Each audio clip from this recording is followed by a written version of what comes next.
Os princípios do libertarianismo e do anarcocapitalismo no espiritismo. A doutrina espírita e o libertarianismo têm muito em comum. Este é o Visão Libertária, sua fonte de informações descentralizadas e distribuídas. Esse artigo foi sugerido e escrito por Rafael, revisado por Marco Batalha Jaraguá e narrado por Alexander Bard. As ideias e os conceitos do libertarianismo têm raízes plantadas há alguns séculos com pensadores como John Locke, Frederic Bastiat e Lysander Spooner. Porém, seu amadurecimento ocorreu com Murray Rothbard nas décadas de 1950 e 1960. Rothbard era discípulo de Ludwig von Mises, o principal expoente da escola austríaca de economia. Juntando os ideais libertários às ideias econômicas da escola austríaca, Rothbard formulou uma teoria libertária anarcocapitalista extremamente consistente. Fundamentada no direito natural à propriedade privada, ela nos leva ao princípio da não agressão, segundo o qual ninguém pode violar ou ameaçar violar a propriedade privada de terceiros.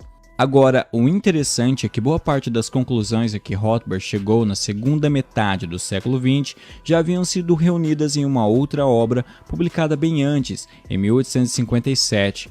Essa obra é o Livro dos Espíritos, escrito por Allan Kardec, um pseudônimo de Hippolyte Léon Denisard Rival. Abordaremos aqui onde estão esses conceitos no livro, que é a obra fundadora da doutrina espírita. Em formato de perguntas e respostas, o livro organiza bem as informações, abrangendo diversos assuntos. Começaremos pelo capítulo 10, da Lei de Liberdade. Entre as perguntas 825 e 872, Kardec discute a liberdade e suas consequências.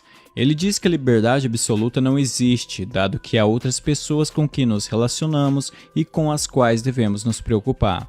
É aquela história, sua liberdade termina quando começa a do outro. Por exemplo, você é livre para atear fogo no pasto de sua fazenda para estimular a rebrota da grama, mas você não é livre para deixar esse fogo invadir a fazenda do vizinho e prejudicar, digamos, sua cultura de milho. Nesse mesmo capítulo, é abordada a escravidão, apontada por Kardec como uma aberração à lei natural, isto é, à lei divina, e que iria desaparecer gradualmente à medida que a sociedade progredisse.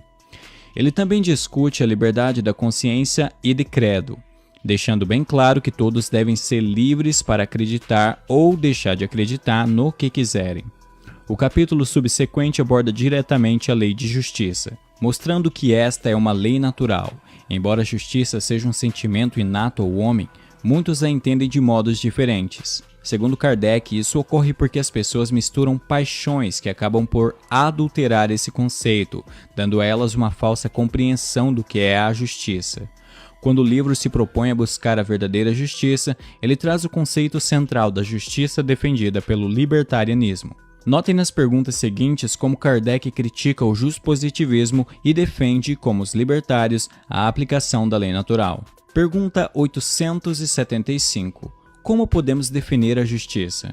A justiça consiste em cada um respeitar os direitos dos demais.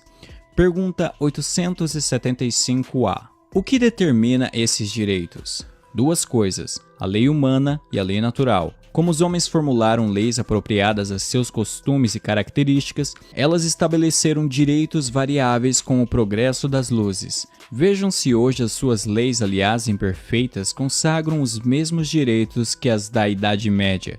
Entretanto, esses direitos antigos, que agora parecem monstruosos, pareciam justos e naturais naquela época. Então, o direito que os homens indicam nem sempre é de acordo com a justiça. Além do mais, este direito regula apenas algumas relações sociais, quando é certo que, na vida particular, há uma imensidade de atos unicamente da alçada do Tribunal da Consciência. Pergunta 876. Posto de parte o direito que a lei humana consagra, qual a base da justiça segundo a lei natural?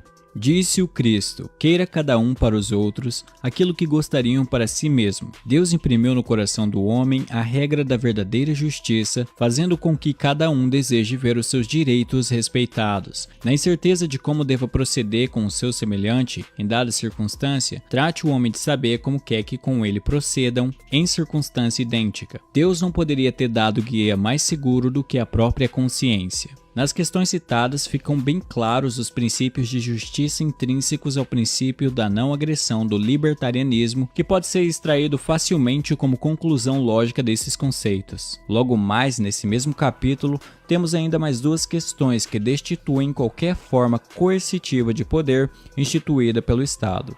Assim como no libertarianismo, isso não é aceito no espiritismo. Ao contrário, essas formas coercitivas de poder são mostradas como algo não natural. Pergunta 878. Podendo o homem se enganar quanto à extensão de seu direito, o que o fará conhecer o limite desse direito? O limite do direito será sempre o de dar aos seus semelhantes o mesmo que quer para si, em circunstâncias iguais e reciprocamente. Pergunta 878-A. Mas, se cada um atribuir a si mesmo direitos iguais aos de seu semelhante, que virá a ser da subordinação aos superiores? Isso não seria a desarrumação de todos os poderes? Os direitos naturais são os mesmos para todos os homens, desde os de condição mais humilde até os de posição mais elevada. Deus não fez uns de material mais puro do que o de que se serviu para fazer os outros, e todos são iguais aos seus olhos. Esses direitos são eternos. Aqueles que o homem estabeleceu perecem com as suas instituições. Ademais, cada um sente bem a sua força ou a sua fraqueza e saberá sempre ter certa deferência para com os que o mereçam por suas virtudes e sabedoria. É importante acentuar isto para que aqueles que se julgam superiores conheçam seus deveres a fim de merecer essas deferências. A subordinação não se achará comprometida quando a autoridade for deferida à sabedoria. No próximo tópico desse capítulo, Kardec aborda o direito de propriedade. Pergunta 880. Qual o primeiro de todos os direitos naturais do homem? O de viver. Por isso é que ninguém tem o de atentar contra a vida de seu semelhante, nem de fazer o que quer que possa comprometer-lhe a existência corporal. Pergunta 881. O direito de viver dá ao homem o direito de acumular bens que lhe permitam repousar quando não possa mais trabalhar? Dá, mas ele deve fazê-lo em família, como a abelha, por meio de um trabalho honesto e não como egoísta. Há animais que lhe melhor dão o exemplo de previdência. Pergunta 882. O homem tem o direito de defender os bens que tenha conseguido juntar pelo seu trabalho? Disse Deus: não roubarás. E Jesus exclamou: dai a César o que é de César, tão sagrado quanto de trabalhar e de viver. Pergunta 883. É natural o desejo de possuir? Sim, mas quando o homem deseja possuir para si somente para sua satisfação pessoal, o que há é egoísmo. Pergunta 883-A. Entretanto, não será legítimo o desejo de possuir, uma vez que aquele que tem de que viver não é um fardo para ninguém? Há homens insaciáveis que acumulam bens sem utilidade para ninguém ou apenas para saciar suas paixões. Julgam que Deus vê isso com bons olhos? Aquele que, ao contrário, junta pelo trabalho, tendo em vista socorrer os seus semelhantes, pratica a lei de amor e de caridade, e Deus abençoa o seu trabalho. Pergunta 884. Qual o caráter da legítima propriedade? Propriedade legítima só é aquela que foi adquirida sem prejuízo dos outros. Vemos aqui que se toma por base o primeiro de todos os direitos naturais, que é o direito à propriedade privada, incluindo não só a propriedade de seu corpo, como também a propriedade de bens, frutos do seu trabalho e adquiridos sem prejuízo do próximo. Garante-se também o direito a defender esses bens. Vejam, esses conceitos são justamente aqueles defendidos pelo libertarianismo.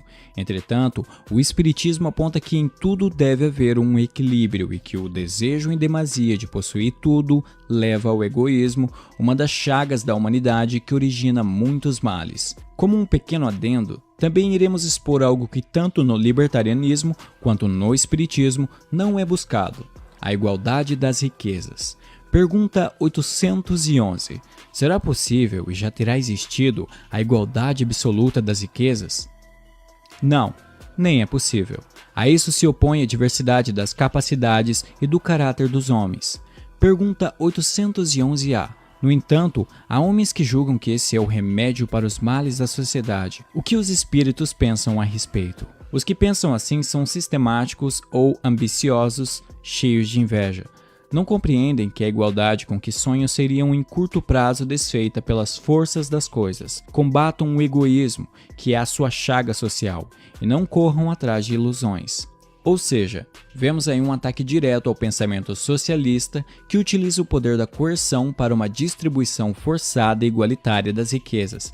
Kardec aponta o real sentimento por trás desse pensamento, a inveja. Portanto, nesses pequenos trechos, gostaria de apresentar tanto aos libertários os locais onde as ideias centrais dessa filosofia já haviam sido pregadas quanto aos seguidores da doutrina espírita, onde estão nela os conceitos do libertarianismo.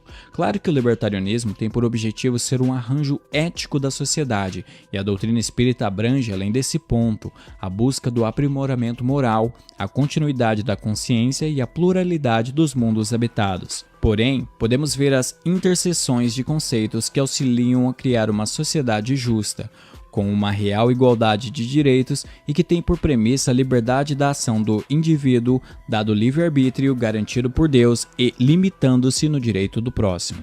Obrigado por sua audiência. Se você gostou deste vídeo, clique no ícone de curtir abaixo e compartilhe o vídeo em sua rede social. Se você deseja ser notificado de outros vídeos, clique em se inscrever e depois no ícone da campainha. Até a próxima!